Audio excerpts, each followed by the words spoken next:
Welcome back. In this lesson, we will discuss stress and how it's linked to asthma.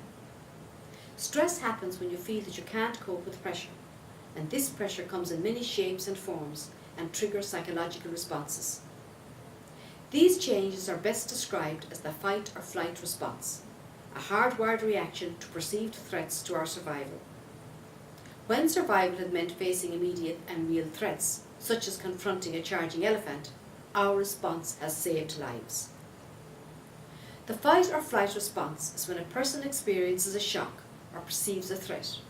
Our body quickly releases hormones that help us to survive. In humans, as in other animals, these hormones help us to run faster and fight harder. They increase heart rate and blood pressure, so to deliver more oxygen and blood sugar to power important muscles.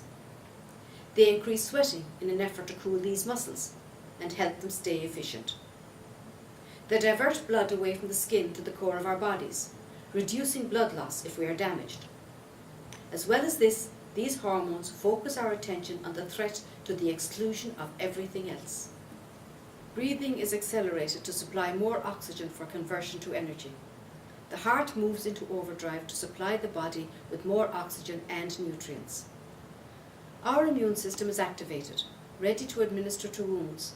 Attention and sight become acute and highly focused, and our sense of pain is diminished as the body releases hormones. Stress can affect all the body's systems. Asthma is no exception, and as such, stress is a common asthma trigger. When you have stress and asthma, you might feel short of breath, anxious, and even panicked. Stress may cause your asthma symptoms to worsen and cause you to feel nervous. When stress levels start to creep upward, whether it's over bills, work, or your jam-packed calendar, asthma symptoms can become worse. As the wheezing and coughing gets worse, your health becomes one more reason to worry.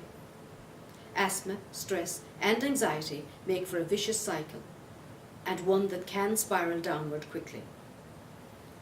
Stress can trigger symptoms. If you already have asthma, but if you don't have asthma, stress does not all of a sudden cause a person to develop the disease. Although stress and anxiety start in your mind, asthma is a physical disease of the lungs. During periods of stress and anxiety, people might forget to take their asthma medications, making an attack more likely. Also, stress-related hormones also reduce the body's ability to fight off colds and other respiratory infections.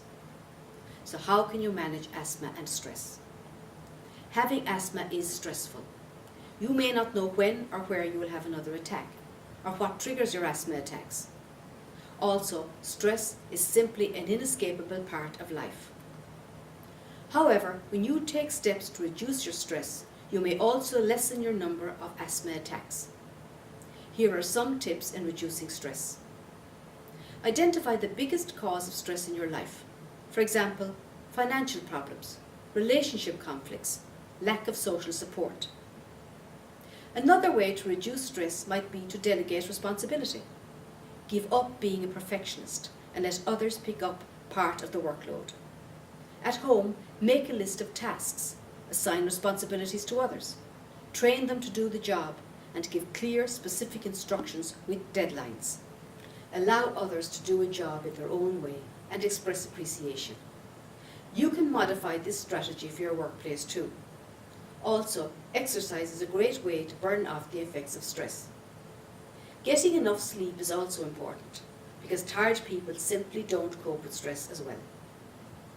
You could learn relaxation exercises such as deep breathing, progressive muscle relaxation, or clearing of negative thoughts. If you practice these exercises regularly, you can summon them to ease the effects of stress. Also, having rescue medication on hand at all times and understanding how long it takes for drugs to work and knowing when to call for help will prevent confusion during an asthma attack. You should create an action plan with your doctor. The best stress reliever is having your medications and an action plan and knowing how to use it. Another big stressor for people with asthma is the fear of their asthma preventing them from leading normal lives. But the fear may be a strong signal. it's probably time to see a doctor to adjust treatment and medications for better asthma control.